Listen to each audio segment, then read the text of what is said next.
Hi everyone happy good morning ദീപയാണ് കേട്ടോ. ഇത് ഞാൻ സൺഡേ എടുത്ത വീഡിയോ ആണ്. സാറ്റർഡേ നൈറ്റ് ഞാൻ കുറച്ച് ഗ്രീൻ പീസ് എടുത്ത് വെള്ളത്തിൽ ഇട്ടിട്ടുണ്ടായിരുന്നേ. ഇന്നത്തെ ബ്രേക്ക്ഫാസ്റ്റിന് ഗ്രീൻ പീസ് കറിയും പുട്ടുമാണ് കേട്ടോ. ഇന്നിപ്പോൾ ഞാൻ ബ്രേക്ക്ഫാസ്റ്റ് മാത്രമേ പ്രിപ്പയർ ചെയ്യുന്നുള്ളൂ, ലഞ്ചൊന്നും ഉണ്ടാക്കുന്നില്ല. കാരണം എനിക്ക് കുറച്ച് ക്ലീനിങ് പണി പൊങ്കാലയോട് റിലേറ്റ് ചെയ്തിട്ട് ബാക്കിയുണ്ട്. അപ്പോൾ ലഞ്ച് ഉണ്ടാക്കിക്കൊണ്ട് നിന്നാൽ അതൊന്നും നടക്കത്തില്ല ഇന്ന്. അത് കാരണം അത് വേണ്ടാന്ന് വെച്ചത്. ആദിമോനും കിച്ചുമോനും ഏട്ടനും അമ്പലത്തിൽ ഫുഡ് കഴിക്കണമെന്ന് പറഞ്ഞു. അപ്പോൾ ബാക്കിയുള്ളവർക്കെല്ലാം പുറത്തുനിന്ന് ഫുഡ് മേടിക്കാമെന്ന് വിചാരിച്ചു കേട്ടോ. അവൽപുട്ടാണ് ഇന്ന്. തലത്തുമ്പപ്പൂ പോലത്തെ അവലാണ് കേട്ടോ. പുട്ട് ഞാൻ എപ്പോഴും അരിപ്പുട്ടും ഗോതമ്പ് പുട്ടും മാത്രമല്ല, പുട്ട് എൻ്റെ ഒരു വീക്ക്നെസ് ആണെന്നറിയാമല്ലോ. അപ്പോൾ ഞാൻ വെറൈറ്റി ആയിട്ടുള്ള പുട്ടൊക്കെ ഇങ്ങനെ ട്രൈ ചെയ്യാറുണ്ട്. അതിവിടെ എല്ലാവർക്കും ഭയങ്കര ഇഷ്ടമാണ്.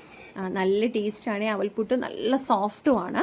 10 മണിയൊക്കെ ആകുമ്പോൾ എൻ്റെ അമ്മ വരും കേട്ടോ. അപ്പോൾ അമ്മയ്ക്ക് കിച്ചൺ ഹാൻഡ് ഓവർ ചെയ്താൽ പിന്നെ ഞാൻ ഈ ഭാഗത്തേക്ക് നോക്കുകയോ വേണ്ട. അപ്പോൾ എനിക്ക് ധൈര്യമായിട്ട് ബാക്കി എല്ലാ ക്ലീനിങ് പണികളും ചെയ്യാം.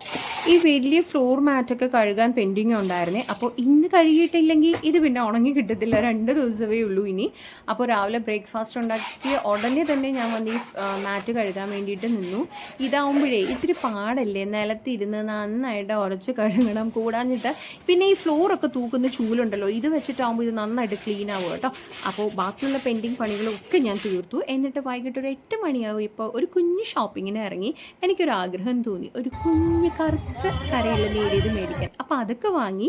ഇന്നത്തെ വിശേഷം ഇത്രയേ ഉള്ളൂ. Thanks for watching.